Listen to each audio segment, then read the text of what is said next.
were the ancient peoples of the world? And what did they know? Egyptology tells us that the pyramids were built around 2500 BC.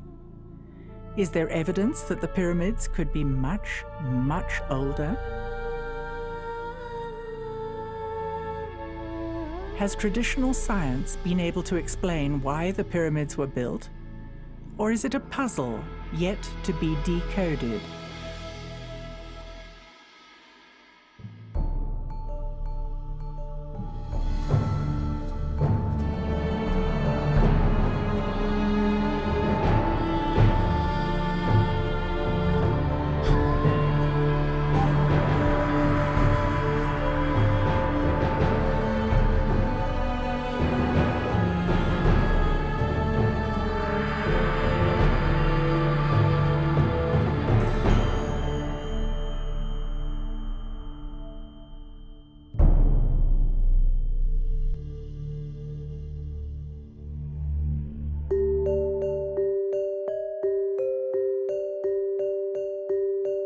At the geodesic center of the world, at the mouth of the Nile Delta, there are pyramids built by an early civilization clustering at 6 distinct sites. One pyramid is up a mountain. It can be seen from space. Curiously, the inside is open to the air.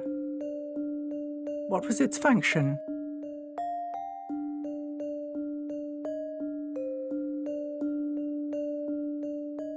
Most people are familiar with the Giza Plateau and the Sphinx, but are not aware of their connection to the other sites. The sites run parallel to the fertile band along the Nile. Some sites are unknown, isolated in the middle of the desert. Other sites are known, but are only partially excavated.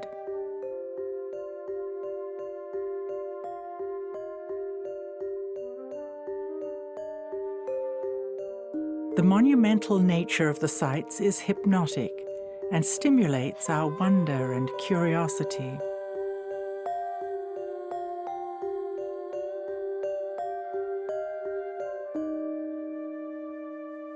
All the sites show evidence of sophisticated engineering, advanced technology, and monumental architecture.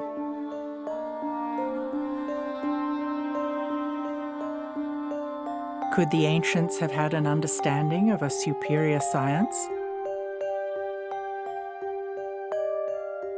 Is it conceivable that there's a correlation between the sky and the ground?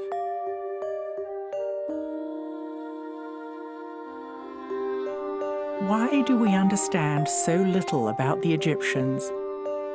We are told their technology was primitive, yet the temple walls show the ancients making precise calculations.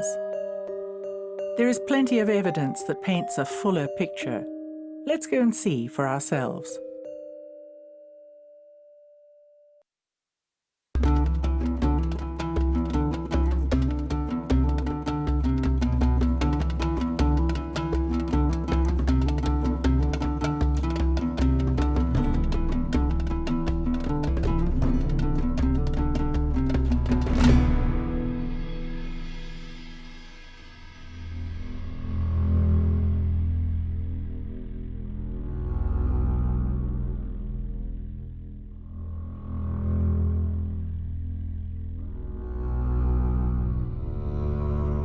So here we are on location at Abu Raush, which is a fascinating site in that it's up a mountain.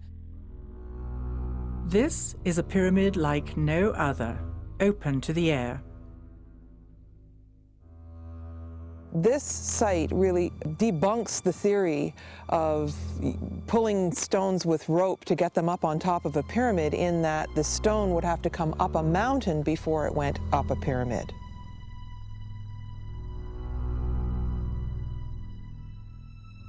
This site is largely isolated and abandoned, and many people don't even know it's here. There's no booth, there's no guard, there's nobody up here. And I think it's meant to be largely forgotten because it really comes head to head with the theory about the way the pyramids were built.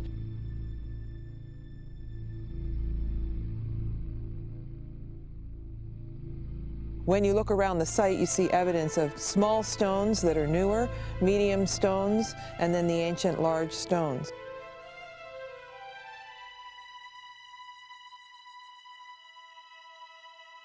At Abu Raush, we can see evidence of machine tool marks. We know the granite came from distant quarries. The polished, concave slabs of stone could not possibly have been made with chisels. This is not the only example of machine tooling. We're now going to go inside the pyramid. We're walking along this ledge. And what we'll see is there's a passageway here that goes down into the pyramid, even though it's open and exposed. So let's go down.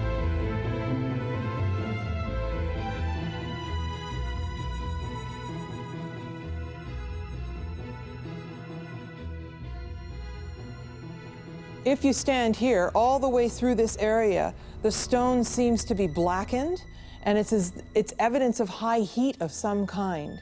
I tend to think this was going on during the ancient times, but it's still very curious. There's a pit here, and the stone's obviously broken, and I think that they were heating something.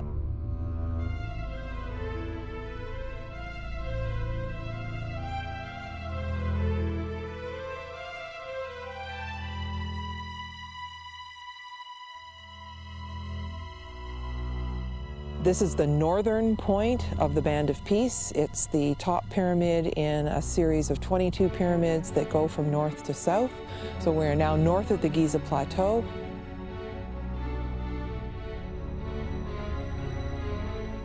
As you can see on this map of the Band of Peace, all these sites trace the shape of the River Nile.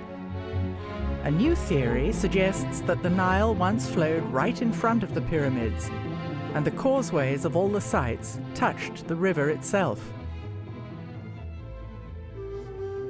Considering that the Nile is the lifeblood of Egypt, just as rivers all around the world are vital to the cultures living by them, it seems obvious that important sacred structures would be built directly on the river, not 8 miles away from it. How long would it take this river to migrate 8 miles? Looking at geological time provides yet another clue to finding out when these magnificent structures may have been built.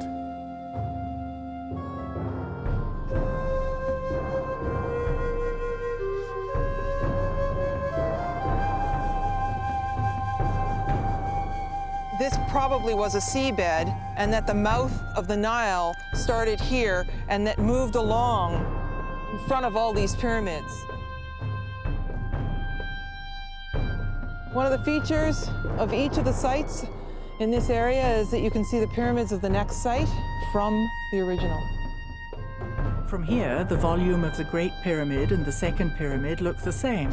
When we get to the next site, we see the volumes are obviously different.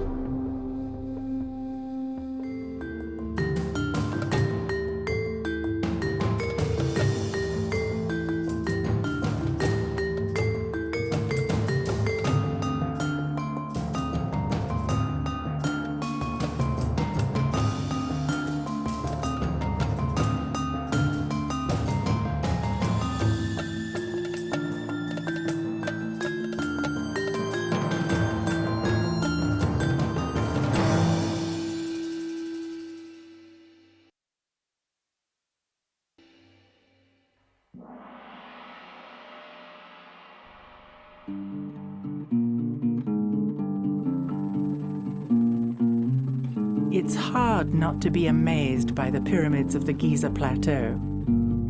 The Great Pyramid covers 13 acres. It was constructed of 2.3 million stones weighing up to 200 tons each. must have had a level of engineering science that it was unbelievable compared to what we have now. Indeed, they managed to have an order of which they based on this so-called cosmic order, which lasted for 3,000 years. No other civilization has done this. Why is ancient Egypt still so mysterious to us? Are we looking in the wrong place? Or are we looking in the wrong way? We look at everything through our sociocultural context, and so it's very difficult for us to look through that and see another possibility for how life could have been. And we also have to be willing to depart from our own traditional ways of looking at things. That's what's really stopping us from understanding the ancients. We may need to reconsider what we've been told and what we think we've seen.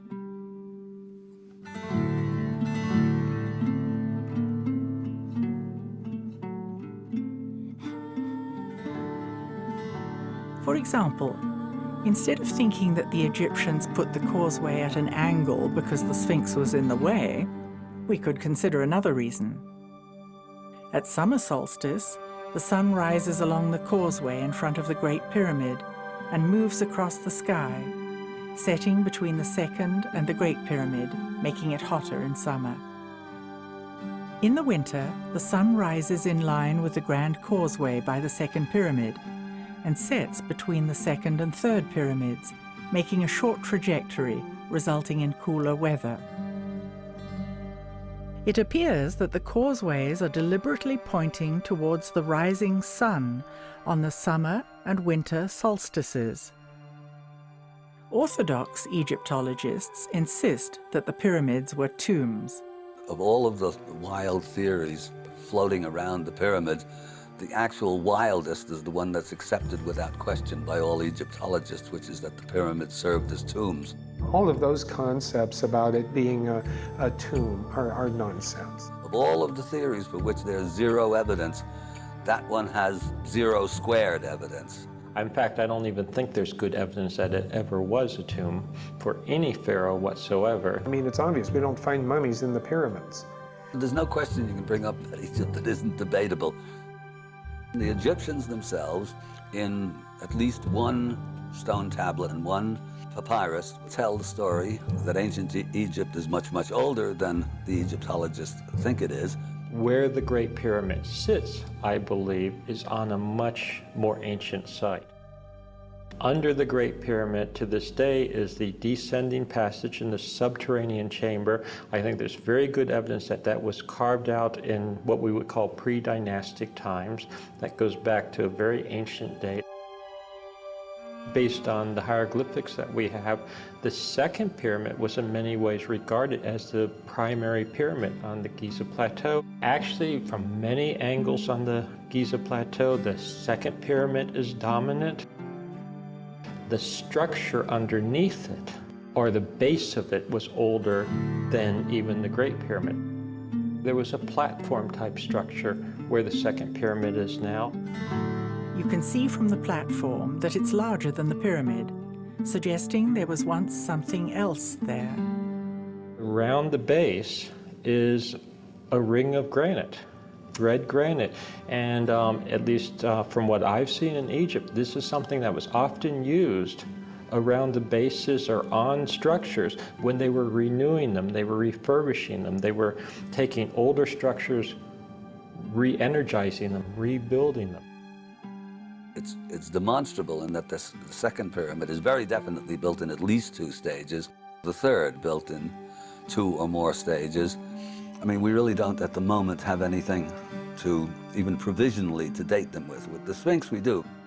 Looking at the weathering on the Sphinx and the Sphinx enclosure, that weathering was clearly formed by runoff from rain, from precipitation.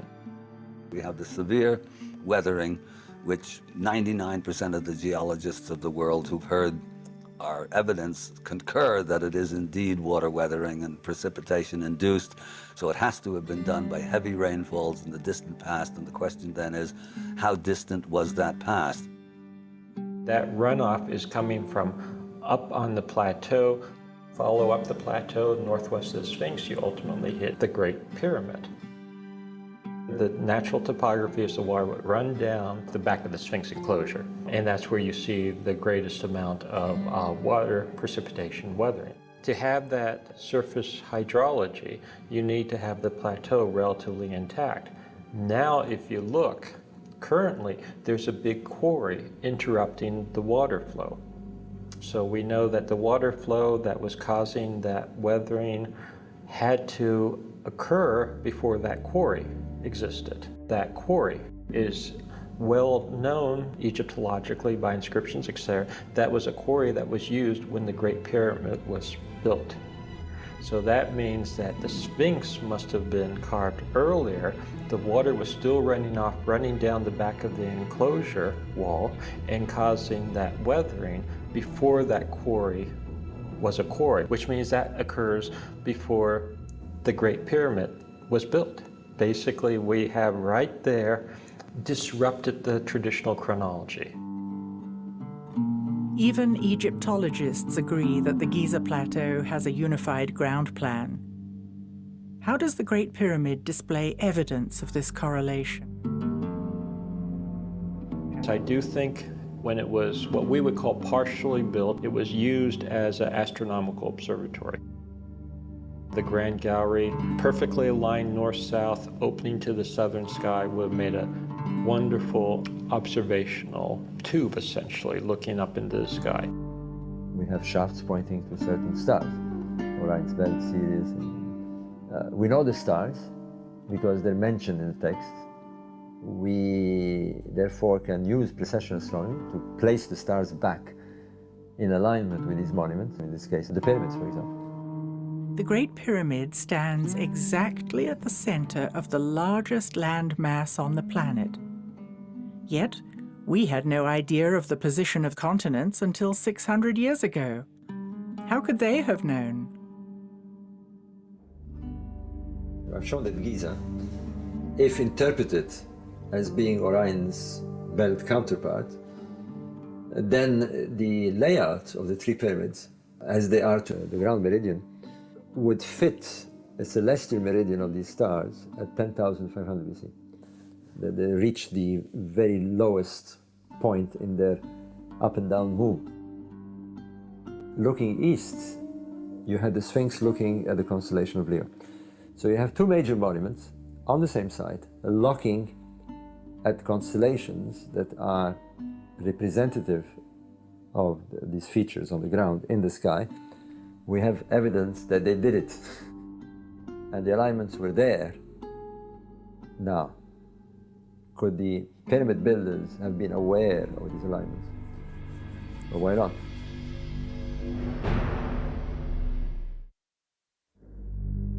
With this evidence, it would seem that it's time to rethink what we've been told.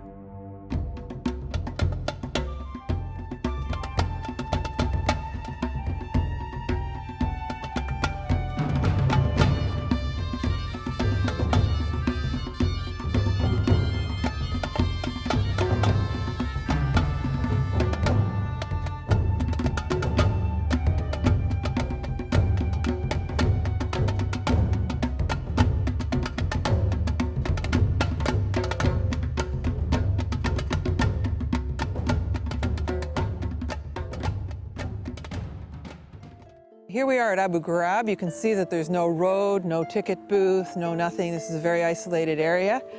And we're going to walk through a mango grove.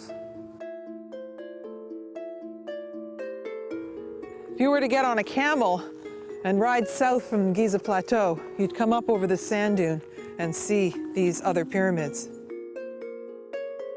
So as we approach up here, you see a pile of rubble, but really what it is the base of the largest obelisk that ever was in Egypt.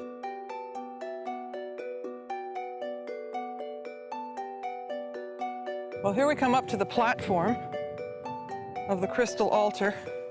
You can see that it's made of quartz, if you look up close here.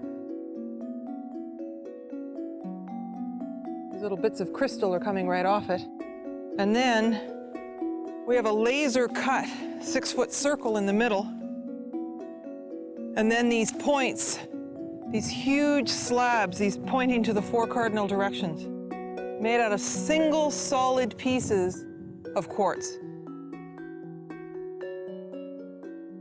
So here we have some stone basins that were found by Sir Walter Emery years and years ago, and the Department of Antiquities lined all these up with the idea of maybe bringing them to the museum, and they really didn't know what to call them or what they were, so they just decided to leave them here, and they've been here ever since. But if you look at the features on these, they're actually made out of quartz crystal. We'll look up close at some of the places, but when there's little fragments that break off, it's actually a hunk of quartz. And there are these little holes inside, and they say that they were for animal sacrifices and the blood would drip through. I don't know. I really don't think that's what happened. No one has ever come up with a theory that satisfies me about what they're for.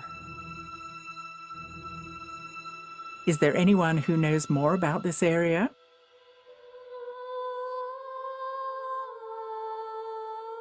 Hakim Awian is an indigenous wisdom keeper who was born in the village of Abu Sir. He trained in Europe as an archaeologist. Hakim lived his whole life in the area known as the Band of Peace.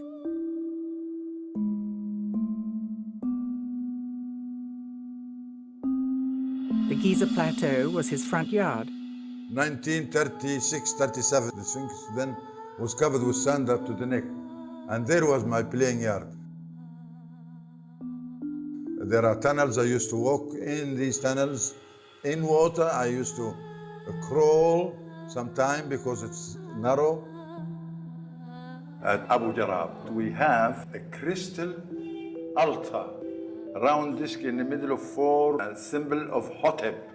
And the word Hotep means peace and food. This round disc, it's a lid on a shaft about 180 feet deep to the level of the ocean. And that is still running water in there, and you can feel it while you're in the area. These instruments were not found in a line like you see today, it's 9 of them, but they found around the area. And there is still some more to be found. And then we have oldest obelisk located in Egypt. Next to that altar, what's left of the what you call hieroglyph writing, that is Sufi writing. It has the obelisk and the disc of the sun and words saying the heart of the sun, Ibra.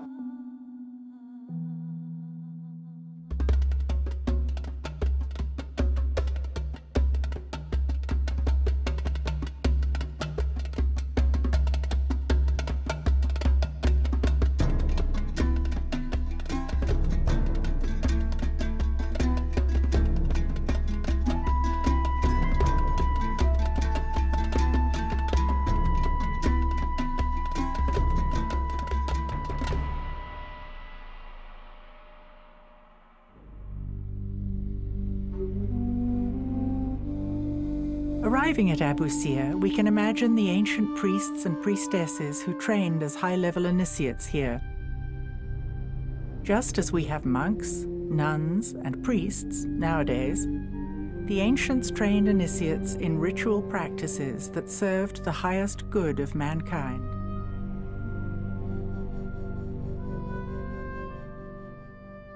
Here we are at Abu Sir, and it's very obvious you can see the old riverbed. You can see the pyramids of Saqqara and the pyramids of Giza from here. But more importantly, you can see the old causeway, and you can imagine that boats used to come along the river, and then the high-level initiates would just step off the boat and walk up the grand causeway and through the pillars into the temple, which is in front of the main pyramid. Spiritual connections would nourish the initiates, instilling a sense of peace and purpose. These elegant columns are carved from solid granite. There's something about these black floors that you just imagine them being polished and the beauty in here. Similarly, you can see a beautiful black floor in the temple to the east of the Great Pyramid. The rituals of ancient Egyptians were dictated by the stars. For example, the ancients tracked the movement of the most prominent star in the night sky, Sirius. Through watching night after night, season after season, they realized that this star would drop below the horizon and remain out of sight for 70 days each year. Its return was awaited with anticipation because it coincided with the flooding of the Nile. Now, what happens during those 70 days? Well, if you observe the sky, you will notice that the sun reaches a certain point in its apparent cycle along the zodiac. It's somewhere above Orion at the beginning of the 70 days. And it drifts approximately a degree every day towards the constellation of Leo. So the 70 days are bracketed by Leo and a point somewhere above Orion. That point is where the Pleiades are. In the sky, it's very clear. I mean, we know what happens during the 70 days.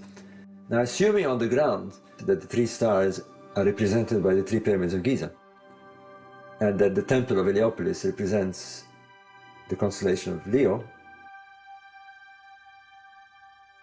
then you have another feature. You have the Nile that separates them both. Similarly in the sky, the sun at the beginning of these 70 days is about to cross the Milky Way and head towards Leo. So if you take the three stars of Orion's belt as being the three pyramids, then you have a scale. You know their distance, and therefore you know the stellar scale that you're talking about.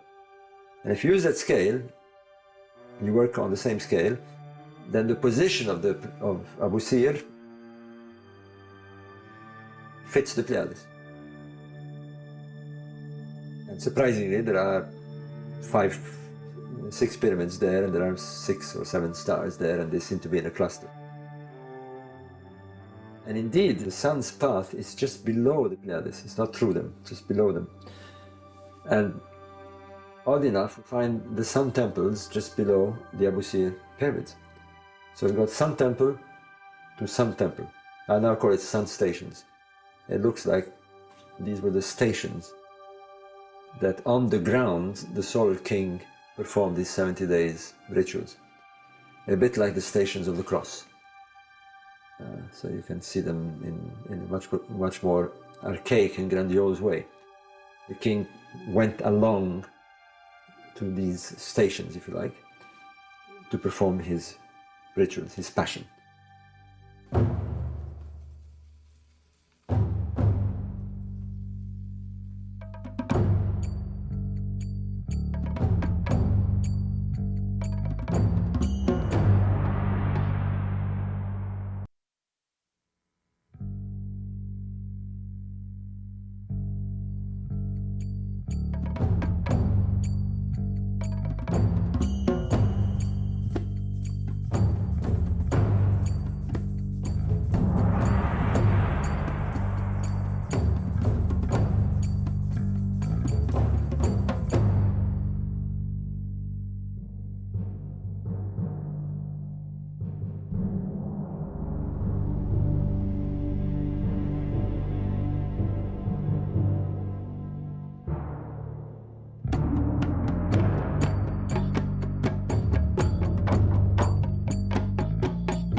Here we are at Saqqara. This is the famous step pyramid of Djoser. Djoser is a title to the king of the third dynasty, 2900 BC, roughly, said the books. The step pyramid is located in a big courtyard, much older than the pyramid itself. And you can compare yourself with the same eye. You look at the pyramid and you look at the wall, you can see the difference. These chunks of stone in front of Hakim are quartz crystal characteristic of the area. If we go back to the ceiling here, then it reflects the crystal tile on the ground. This is what's left of it.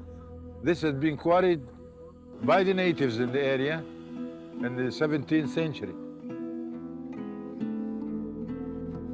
We see the remains of a quartz floor at Giza in the temple to the east of the second pyramid. Now I'm pointing the jade pillar, which is symbolizing one of the ancient gods, Osiris. And jade is a word we still use to address the older people, like grandmother and grandfather, jade. It goes back to the story of Osiris and his brother Seth, the bad guy, who put Osiris in a coffin, throw him in the ocean. The ocean took him place Phoenicia, Lebanon today. And there is the cedar tree grows, and the roots of the cedar tree captured this coffin till it has been found by his beloved sister Isis.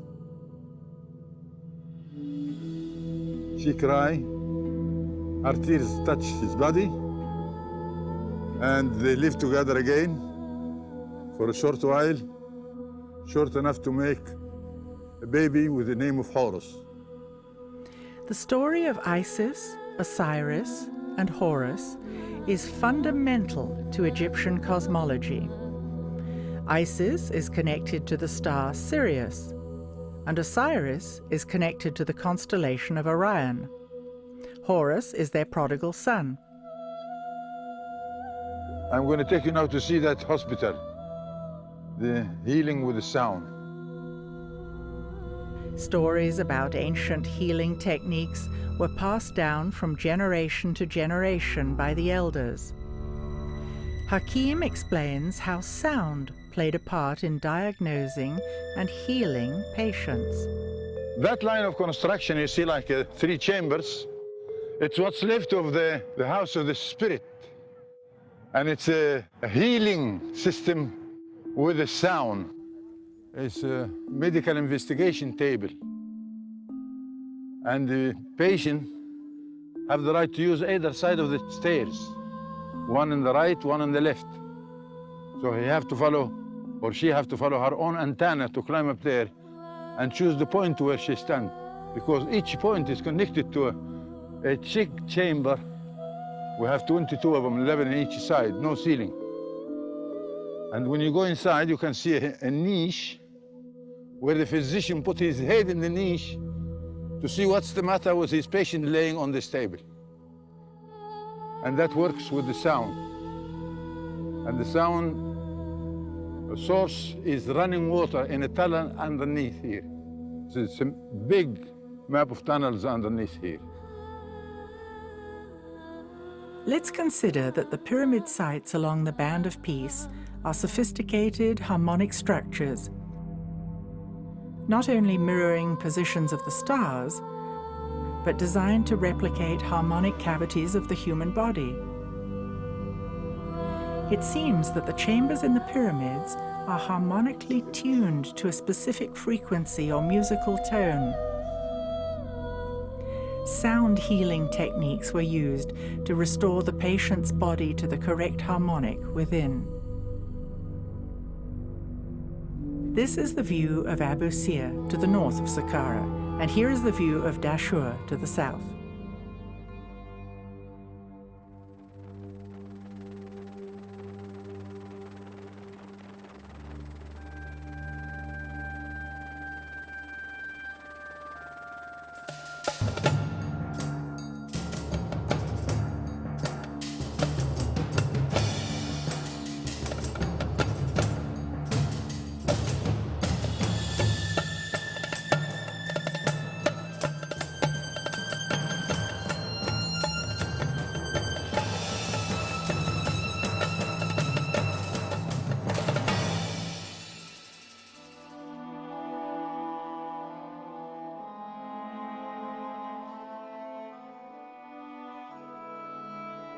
Here we are on location at the Bent Pyramid. What you'll notice here is that the construction has two angles. Traditional Egyptologists will tell you that the Egyptians were practicing building pyramids, and they started building at one angle, then changed their minds partway through. This is the kind of thinking that paints the ancient Egyptians as infantile and misguided. But is there another way of looking at it? We call these constructions at that area in Dahshur related to king called Sneferu.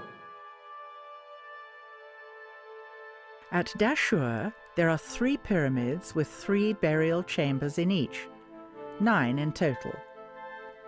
Traditional Egyptology tells us that the entire site was built by Sneferu. If the established story that the pyramids are tombs is correct, why would Sneferu have needed so many? Sneferu would have had 9 different possibilities and options for where he would have been buried, which again is illogical. So this comes back to the fact that understanding the Egyptians in terms of traditional Egyptology means that they were misguided and illogical. I don't think this was the case. Now, when you come to the word Sneferu, sin means double. Nefer is harmony, so it's double harmony. It's not a name of a person, but it's the energy we get from these constructions. Let's consider that the pyramid sites along the Band of Peace are sophisticated harmonic structures.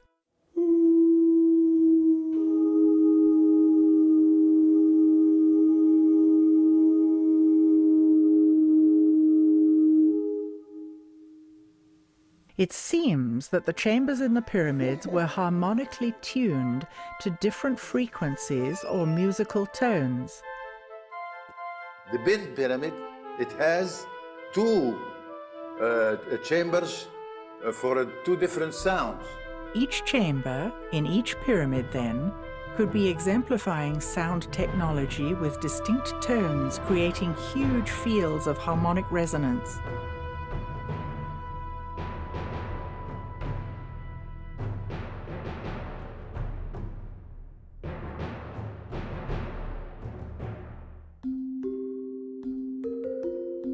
At Dahshur, we have the Red Pyramid and the Black Pyramid.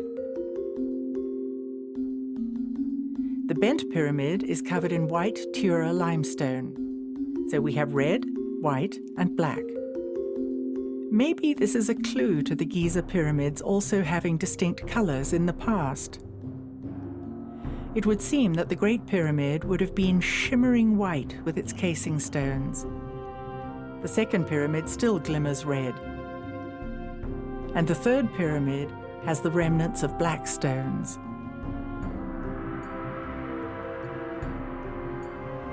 This is the old riverbed where the Nile flowed in times past. Here is the Black Pyramid. Egyptologists say the pyramid builders were experimenting and they miscalculated, so the pyramid broke apart. Could there be a different explanation? Another pyramid with similar construction 100 kilometers south of the Band of Peace is known as the Maidum Pyramid. Today, when you walk around Maidum Pyramid, you'll find out that on the ground is a coat of black color flint. And the evidence is this.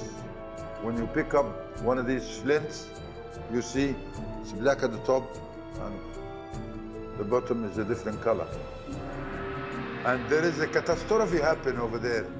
I want you to look at the ground. You can see a coat of smoke affect the flints on the ground. Maidum is not the only place that looks as though there was an explosion. Look at this giant crack in the solid stone of the Red Pyramid. It would have taken a huge force to crack the solid rock. There is a crack in the subterranean chamber in the Great Pyramid. And there is another one in the Grand Gallery. There are weird chemical burns in the Red Pyramid. What could have caused these? Old photos of the king's chamber in the Great Pyramid show the stone as black. The room was cleaned and restored, and now we can see the walls are pink granite. The granite sarcophagus has a broken corner, and the wall next to it has a giant crack. What kind of force could have caused this? Is the Department of Antiquities erasing evidence under the guise of restoration? Where did we get the history of Egypt? Herodotus was a Greek historian in the 5th century BC. He wrote from his perspective with help from local people, and we have been repeating it ever since. It's a fake story. I want you to know yourself, to wake up, to wake the senses and look carefully what you are looking at. What have you seen of the pyramid today? That's what's left of it. Being abused. People quarry stones from there. Anybody can go and pick up stones and to build a church, mosque, house, palace. It's not taken good care of by our Minister of Culture and Antiquities Department. I have to say this. The story leaves many questions unanswered.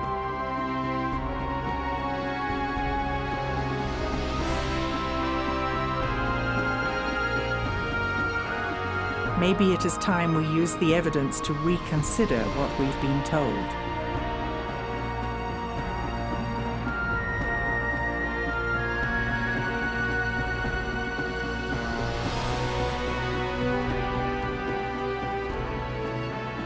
We need to look with fresh eyes and use a different time frame to reconstruct the story of ancient Egypt.